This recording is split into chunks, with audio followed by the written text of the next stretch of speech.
चींटी और घमंडी हाथी की कहानी। घने जंगल में पुरानी दीवार के पास चींटियों के 10-12 बिल थे।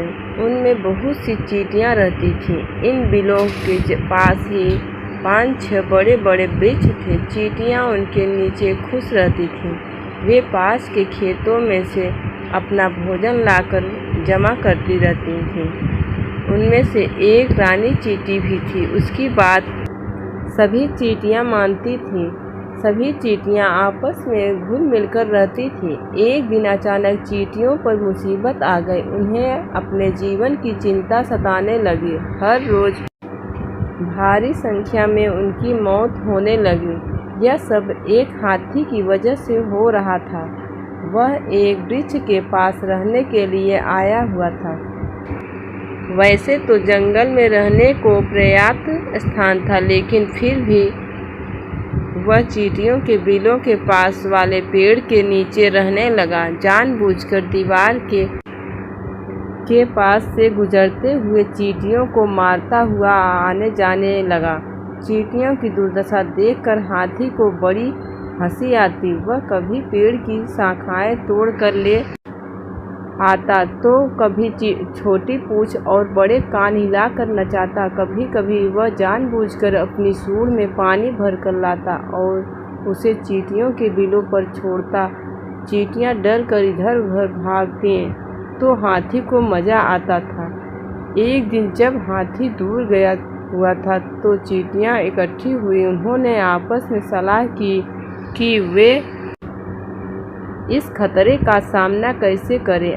अंत में यह तय हुआ कि 200 चींटियों का एक प्रतिनिधि मंडल हाथी के पास जाए और उसके सामने अपनी बात रखे। 200 चींटियां हाथी के पास पहुंची। उनमें से एक ने हाथी से कहा, भाई आप हमारे पड़ोसी हैं, हमें मिलजुल कर रहना चाहिए, लेकिन आप अपना पड़ोसी का कर्तव्य नहीं निभा रहे हैं। आपने हमारे घर का तहस नहस कर दिया है। आपको इस तरह नहीं करना चाहिए। सारी बात सुनकर हाथी सूंड हिलाकर जोर से बोला, अरे भिखारियों, अपना पाठ अपने पास रखो, मुझे मत सिखाओ।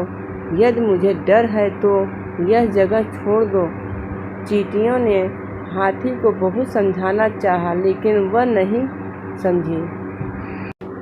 हाथी समझने की बजाय और गुस्सा हो गई और चींटियां निराश होकर लौट पड़ी। हाथी को अपनी ताकत पर बड़ा घमंड था। वह निरीह चींटियों से समझौता करना नहीं चाहता था। उसने अपना व्यवहार नहीं बदला। चींटियां ने फिर सभा की, जिसमें यह फैसला हुआ कि वे हाथी को सबक सिखा कर रहेंगे। योजना के अनुसार हजारों चींटियां पेड़ की उस शाखा पर इकट्ठी हो गईं जिसके नीचे हाथी रहता था। हाथी आकर उस पेड़ के नीचे खड़ा हुआ, तब उसका सर उस शाखा से छू रहा था। शीघ्र ही चींटियां हाथी के सिर पर कूद पड़ी। फिर उसके कान, सिर और मुंह पर पहुंचकर उसे काटने लगीं।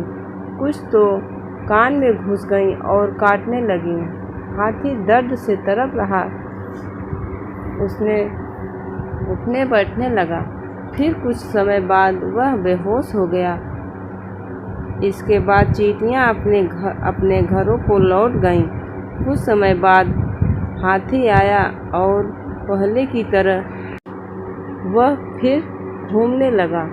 अगले दिन चींटियों ने फिर वही बात दोहराई। चींटियों ने हाथी के कान, नाक, सूंड में खूब काटा। तीसरे दिन हाथी चींटियों के बिल की तरफ आ रहा था। इस बार उसके कान पहले की तरह नहीं हिल रहे थे। सूंड भी शांत था। उसका सारा चेहरा चींटियों के काटने से सूजा हुआ था।